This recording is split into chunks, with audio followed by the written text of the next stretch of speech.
मुझे यकीन है कि साबिक स्पीकर ने उनको बगौर पढ़ा ही नहीं, क्योंकि अगर इन्होंने पढ़ा होता उनके बारे में तो फिर इस किस्म के सख्त अल्फाज, जज्बाती अल्फाज का चुनाव जो है वो हरगिज़ ना करते। अब उन्होंने जो बात की है कि सबसे पहला अटैक जो उन्होंने किया है वो सदर मुमलकत जनाब आसिफ अली जरदारी साहब पर किया कि उनको इम्यूनिटी दी जा रही। मैं इनसे पूछना चाहता हूं कि क्या सदर मुमलकत के पास एग्जेक्टिव पावर्स हैं? जब एग्जेक्टिव पावर्स ही नहीं हैं, और यह सिर्फ सदर जरदारी साहब के लिए नहीं, उन तमाम सदूर के लिए होगा जो मुमलकत खुदादाद पाकिस्तान के सदर मुमलकत बनेंगे, क्योंकि वो सबसे बड़ा ओहदा है इस पाकिस्तान का। तो मैं नहीं समझता कि जब उनके पास एग्जेक्टिव पावर्स भी ना हो तो फिर उनको कोई, जैसा कि आपने पिछली दफा कहा कि मैं फलां को मूंछों से पकड़कर अंदर दे दूंगा, फलां को मैं जेल में भेज दूंगा, फलां का मैं जीना मुहाल कर दूंगा, तो ये जो है ये एक ऐसा अमल है जो पाकिस्तान की सारी दुनिया में जो है वो एक बेइज्जती के मुतरादिफ है कि आप अपने सदर मुमलकत को कहें कि तुम चलो जेल में चले जाओ या तुम्हारा मुआवजा होगा। तो भाई उनके पास जब पावर ही नहीं है तो फिर उनके ऊपर केस कैसे हो सकता है? जब एग्जीक्यूटिव की बात हो तो प्राइम मिनिस्टर के पास कोई इम्यूनिटी नहीं है। किसी ने बात की थी तो उन्होंने कहा मुझे इम्यूनिटी लेने की जरूरत नहीं है, उन्होंने वापस कर दी। मिनिस्टर्स हैं, कैबिनेट है, हम सारे अवामी नुमाइंदगान हैं, अगर हम कोई इस्तेमाल करते हैं तो उसके हम जवाब दें। मैं आपको एक आपका रिकॉर्ड दुरुस्त करने के लिए, साबिक स्पीकर साहब, जनाब आसिफ अली जरदारी साहब के पास कोई इख्तियारात भी नहीं थे, कोई ओहदा भी नहीं था, सिर्फ वो शहीद मोहतरमा बेनजीर भुट्टो के शौहर थे। तो उनको कितने साल जेल में रखा गया? कभी आपने सोचा है कौन कौन का मुकदमा उन पर नहीं बनाया गया? क्या उन्होंने उफ भी की? क्या उन्होंने आकर किसी से भीख मांगी? कभी उन्होंने ये बात की? उन्होंने तो बड़ी बहादुरी और जुर्रत के साथ जेल काटी है, जो मैं समझता हूं उसकी मिसाल तारीख नहीं दे सकती, ना आप दे सकते हैं। उन्होंने एक दिन नहीं कहा, सुने मेरी बात, उन्होंने एक दिन नहीं कहा कि मेरे पास ये नहीं है, मेरे पास मुलाकाती नहीं आते। उनको वो भी सॉलिटरी कन्फाइनमेंट थी, कैद तन्हाई थी, उनसे भी मुलाकात की इजाजत नहीं दी जाती थी, उनको भी खाना पीना वहां नहीं दिया जाता था, उनको भी कोई सहूलत नहीं थी।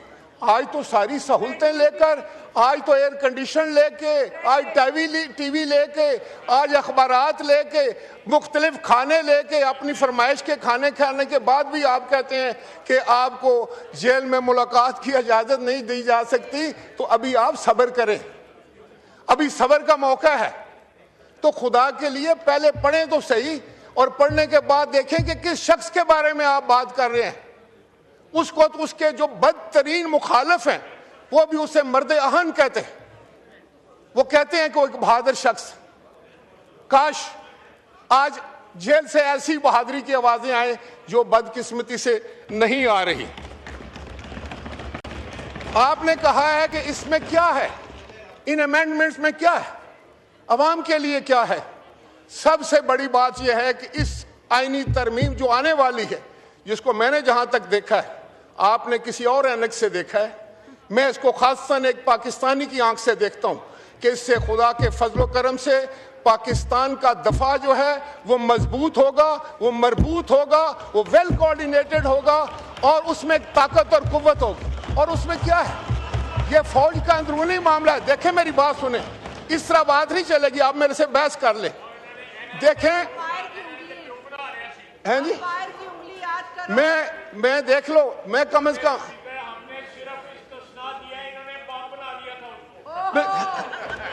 मैं एक बात, थैंक यू, मैं ये कहना चाह रहा था जनाब स्पीकर, मैं आपको आपकी तवज्जो जो है इस तरफ मबजूल कराना चाहता हूं। जनाब स्पीकर देखें, अगर पाकिस्तान का दफा महफूज होगा, पाकिस्तान में बसने वाले 25 करोड़ महफूज होंगे, तो इससे बड़ी बात और कोई नहीं है।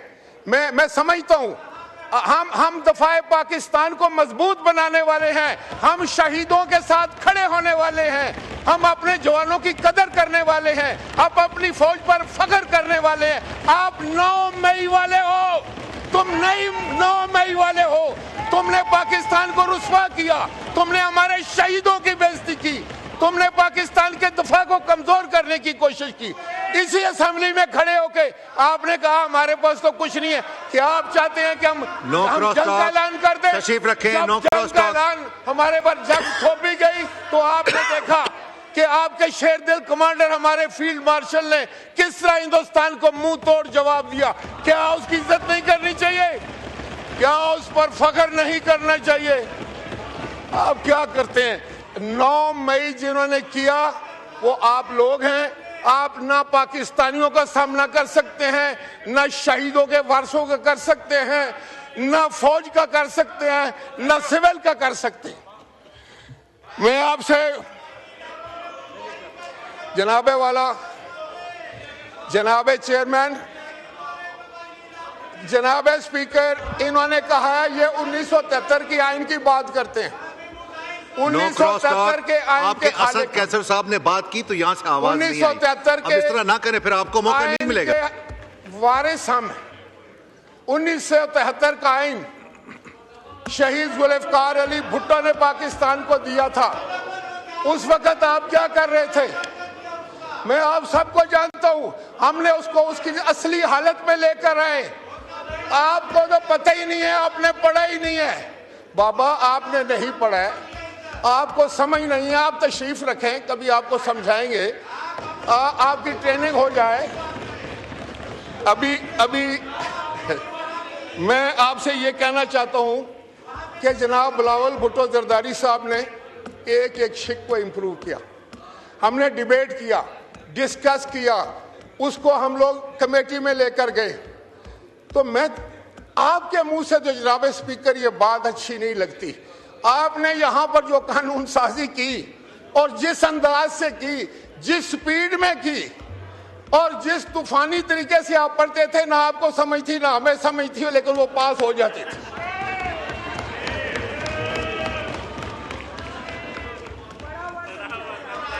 मैं आपको ये बताऊं कि प्रेसिडेंट्स जो होता है, देखे हमने आपकी बात बड़ी, देखो आप शोर बचाने वाली मशीन तो हो सकते हैं, पार्लियामेंटेरियन बने, हमने बड़े तहम्मुल से आपकी बात सुनी। ओके, बड़ी मेहरबानी, आप तशरीफ रखें, आप तशरीफ रखें। देखें, सारी दुनिया में जो हेड ऑफ स्टेट होता है उसको इम्यूनिटी होती है, सारी दुनिया। आप तशरीफ रखें ना, आप तशरीफ रखें। देखो ये आपकी ट्रेनिंग है चेयरमैन साहब, आप जरा देखें, फिर आप बात कर लेंगे। आप यार बैठ जाओ ना, आपको आइन का पता ही नहीं है। तुमसे अब सबक लेंगे हम आइन का। तो मैं ये कह रहा था कि 3 अप्रैल 2022 आपकी कुर्सी पर एक डिप्टी स्पीकर बैठा था इनका, उसने आइन को तोड़ दिया। असद कैसर को पता था कि ये आइन शिकनी होने जा रही है, इन्होंने इनकार कर दिया कि मैं ये काम नहीं करूंगा, इतना मैं इनको क्रेडिट दूंगा। और जब वो सुप्रीम कोर्ट ने अपने फैसले में लिखा कि इन्होंने आइन शिकनी की है, आप तो आइन शिकन लोगे, ये तो रिकॉर्ड की बात है, ये तो अदालत का फैसला है। आप किस तरह हमें कह सकते हैं? हम तो आइन बनाने वाले हैं, आइन का तहफ़्फ़ुज़ करने वाले हैं, आइन की हिफाजत करने वाले हैं और आइन पर चलने वाले हैं। आप हर रोज रोना रोते हैं कि आपका कोई कैदी है, नंबर उसका कोई 804 है और उसको आप रहा कराना चाहते हैं और मुकाबला कराते हैं आसिफ अली जरदारी से। सुनो, आसिफ अली जरदारी से मुकाबला करने हैं तो 12 साल उसको अंदर रखो, तब फिर आकर फैसला करना। 12 साल रखो उसको अंदर, तो फिर आकर कहना कि हम मुकाबले में आ गए। सबर, तहम्मुल, बहादुरी, इज्जत, वकार, फिर बात हो। यहाँ शोर मचाने का कोई फायदा नहीं। बाकी ये है कि अवाम भी आपको पहचान चुके हैं, आवाम को समझ आ चुकी है कि आप शोर तो मचा सकते हैं, आप झूठे नारे लगा सकते हैं, आप झूठे वादे कर सकते हैं। आज मैं पता करूं कि आप 4.25 साल रहे थे हुकूमत में, कहां गई वो 2 करोड़ नौकरियां? किसको दी थी 1 करोड़ नौकरी? 50 लाख घर किसको दिए थे? आपने पासपोर्ट की इज्जत कराई थी? आपने पाकिस्तान को ऊपर लेकर गए थे? ईमानदारी से बात करें। और फिर कौन सा वो फरागोगी कौन है? करप्शन के तो आपकी दास्तानें, करप्शन की दास्तानें हैं आपकी। आपने सारी दुनिया में मुल्क को रसवा किया।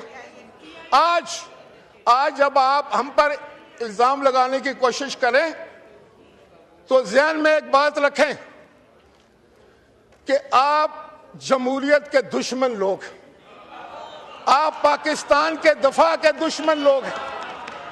आप पाकिस्तान की फौज के खिलाफ गलत बातें इस्तेमाल करते हैं। आप अपने सोशल मीडिया पर पाकिस्तान की तज़हीक करते हैं। आप हिंदुस्तान के साथ याराना निभाते हैं। आप वही बोली बोलते हैं जो हिंदुस्तान बोलता है पाकिस्तान की फौज के बारे में। ये हम लोग बर्दाश्त नहीं करेंगे। हम शहीदों के वारिस हैं। हमारे कब्रिस्तानों में पाकिस्तान के झंडे लगते हैं। मेरी तहसील के सीने पर 2 निशाने हैदर। हम इज्जत देने वाले लोग हैं। लेकिन अगर आप फौज के खिलाफ बात करेंगे तो फिर यकीन करें कि आपको पाकिस्तान में आपके लिए कोई जगह नहीं होगी, कोई आपकी बात नहीं मानेगा। आपने पाकिस्तान तोड़ा, पाकिस्तान का आईन तोड़ा, पाकिस्तान के कानून को तोड़ा, तो आज आप किस तरह कह सकते हैं? आप बैठ जाएं, हमें पता है। लेकिन आज जनाब स्पीकर, मेरा कहने का मकसद ये है कि अगर ये लोग पर्सनल अटैक करेंगे, जातियात पर हमले करेंगे, आप उसमें कोई, अगर आप में समझदार आदमी है तो जिस दिन वो बिल पेश होगा उस पर आप तनकीद करें और बताएं उसमें क्या गलत है। अगर आप गालियां देंगे तो गाली का जवाब गाली आएगा। आप बदतमीजी करेंगे तो उसका जवाब भी आपको मिलेगा। लेकिन अगर आप ये समझते हैं कि आप इस हाउस को हॉस्टेज कर लेंगे, आप जो है वो अपनी इन बातों से सारा माहौल खराब कर देंगे, तो ये हम नहीं होने देंगे, किसी सूरत नहीं होने देंगे। जब आइन की तरमीम है तो आइन में लिखा है 2/3 अक्सरियत के साथ आइन में तरमीम हो सकती है। आपको क्या पता क्या होता है कानून साजी? आप तो कमेटियों से बाहर बैठे ना, कमेटियों में बात करते जाके कमेटी में। कमेटियों का बाइकआउट, यहाँ का walkout, boycott walkout, boycott walkout. आप लोग मेंबर हैं, आप पार्लिमानी लोग हैं, आप पार्लियामेंट को समझते हैं, आप आइन को समझते हैं? बिल्कुल नहीं। आपको वो पकड़ कर लाया है शोर मचाने के लिए। आपको वो इसलिए वो लेकर आए हैं कि आप शोर मचाएं। आप देखें, यार तुम्हारी बात का जवाब देंगे हम, आपकी बात का जवाब देना बहुत मुश्किल काम है। तो जनाब स्पीकर, मैं ये कह रहा था,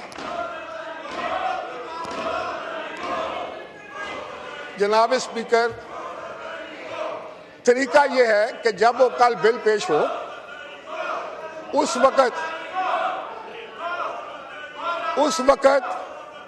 अब ये गोश हो, अब तुम्हारा खत्म हो गया, ये तुम्हारे ड्रामे मुक गए, अब कोई फिक्र ना करो, तुम्हारा बंदोबस्त पक्का हो जाएगा। अब आपका पक्का बंदोबस्त है। और जनाब स्पीकर, मैं एक बंदे को जानता हूं, मैं दावे से कह सकता हूं ये कंप्रोमाइज लोग हैं।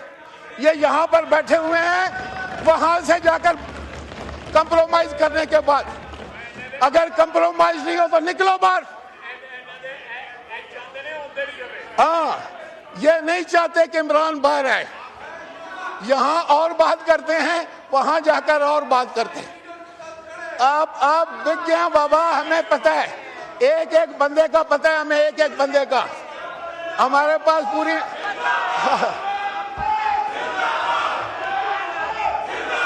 इससे आगे कुछ नहीं है। वो मेरा ख्याल है,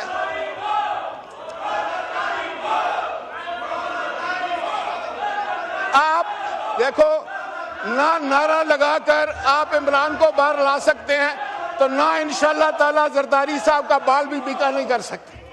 आप में इतनी हिम्मत ही नहीं रही है।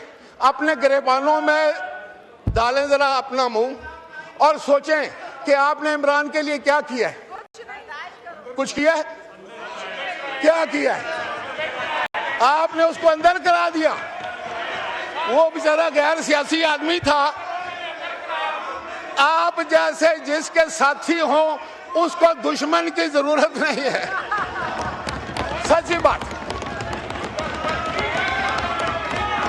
जनाब स्पीकर जी,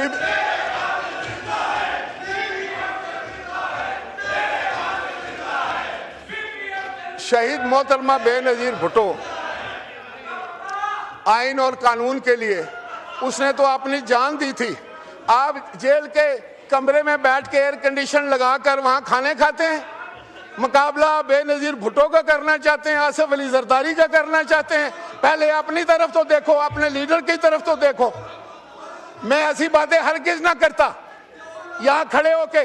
अगर मेरा हम मनसब आदमी जाकर हम पर ज़ाती अटैक ना करता तो यही बात मैं आपको बावर कराना चाहता हूं कि अगर आपने किसी की जात पर अटैक किया तो आपकी जात भी महफूज नहीं रहेगी, फिर आपका लीडर भी महफूज नहीं रहेगा। ये मेरे जैसा बंदा आपको मत दे रहा है, समझ दे रहा है। समझो, ये आप लोग जो है ना अपने लीडर को गाली निकालने के लिए दूसरे के लीडरों को गाली देते हैं।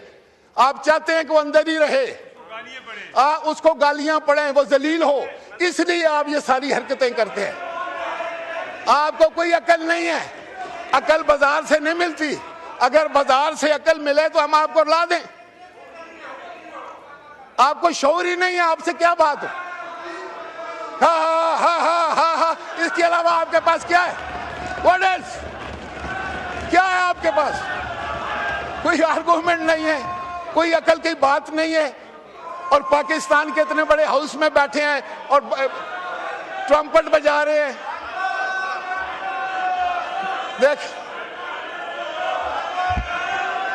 जनाब स्पीकर, आप रूलिंग देख कि ये जो शोर मचाने वाली मशीनें हैं, ये जो शोर करने वाले बुत हैं, इनको किस तरह कंट्रोल करेंगे आप?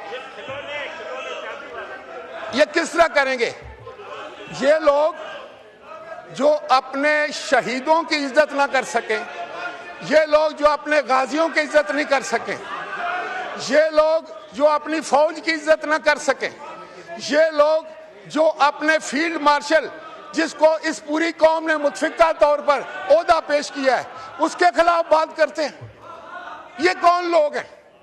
मेरे ख्याल में सर ये गुमराह लोग हैं जिनकी कोई मंजिल नहीं है, इनकी कोई सिमत नहीं। ये एक ऐसा धब्बा लग गया पाकिस्तान की सियासत पर, और मुझे यकीन है कि कल अगर इलेक्शन हो तो इनमें से एक बंदा भी आपको नजर नहीं आएगा। आपको सही खत्म होगी बात, वो खत्म हो चुके। तो लोगों को पता चल गया है कि ना तो ये कानून साजी में काम लेते हैं। देखें, इनमें से किसी एक को खड़ा करके पता करें कि उसने कोई कानून साजी की है, कोई पाकिस्तान के अवाम की बेहतरी के लिए कोई बिल लेकर आया है, कोई उसने कोई ऐसी तकरीर की हो जो पाकिस्तान के अवाम के मफादात की हो, कोई उसने ऐसी बात की हो, उसने कोई मुल्क मस्बत तनकीद की हो। सिर्फ यही है कि जी कैदी नंबर 408 804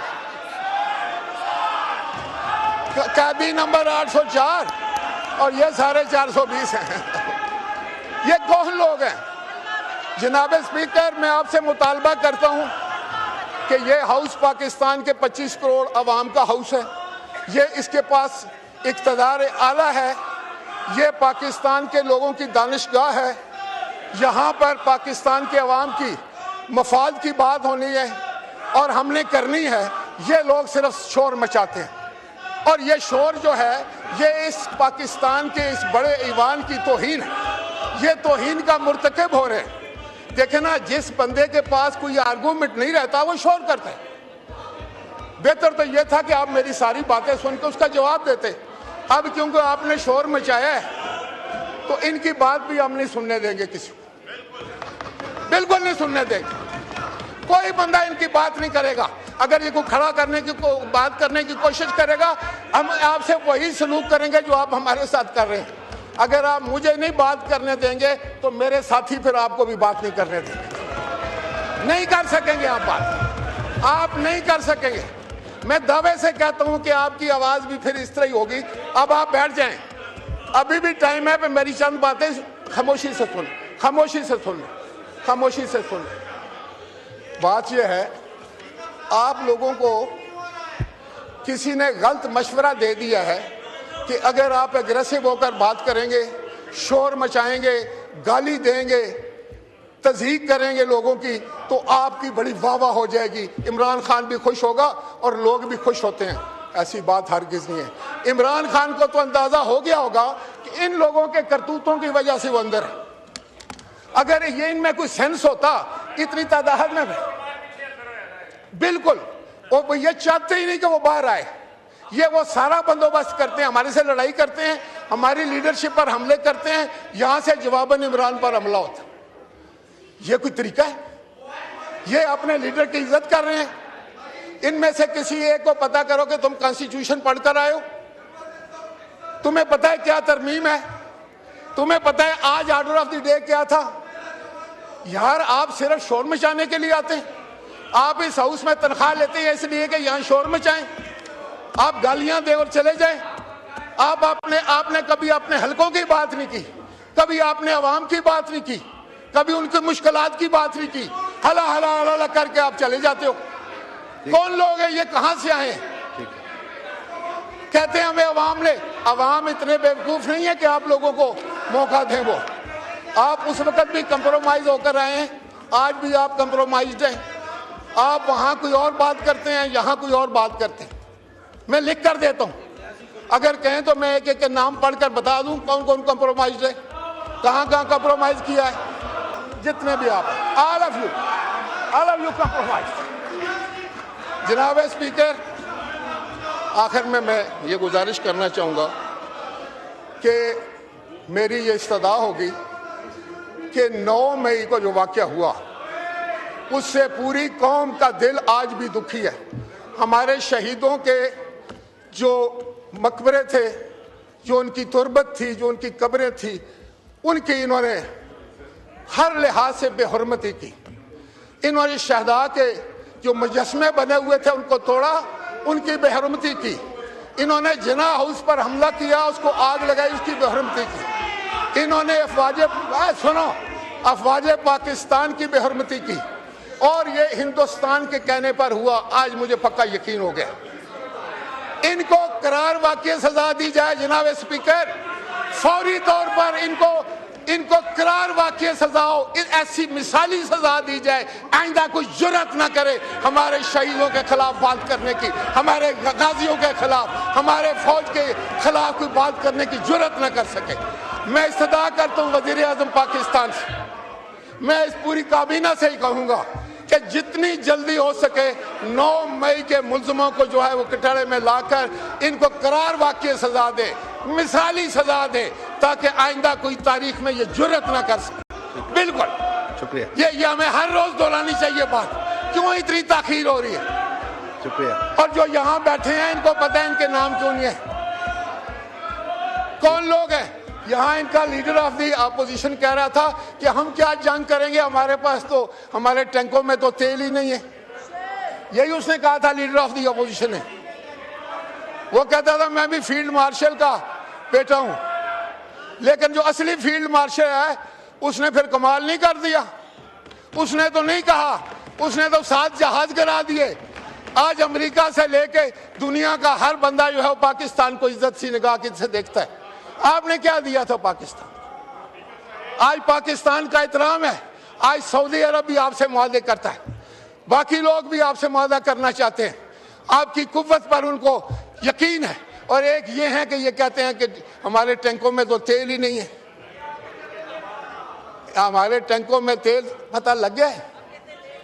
आपके साथ अभी नरमी का सलूक हुआ। हम खुद कहते थे, हम खुद कहते थे कि नरमी करो सियासी, लेकिन अब मुझे यकीन हो गया है, खुदा की कसम कि आप सियासी लोग नहीं हैं। आपसे नरमी नहीं करनी चाहिए, आपसे सख्ती करनी चाहिए। आप दुश्मन है मुल्क के, आप दुश्मन हैं मुल्क के, आप आइन के दुश्मन हैं, आप कानून के दुश्मन हैं। और अब हम आपका मुकाबला करेंगे इंशाअल्लाह ताला, और अपनी फौज के साथ खड़े हैं। हम फौज के साथ खड़े हैं। तुम जो कुछ करना चाहते हो कर लो।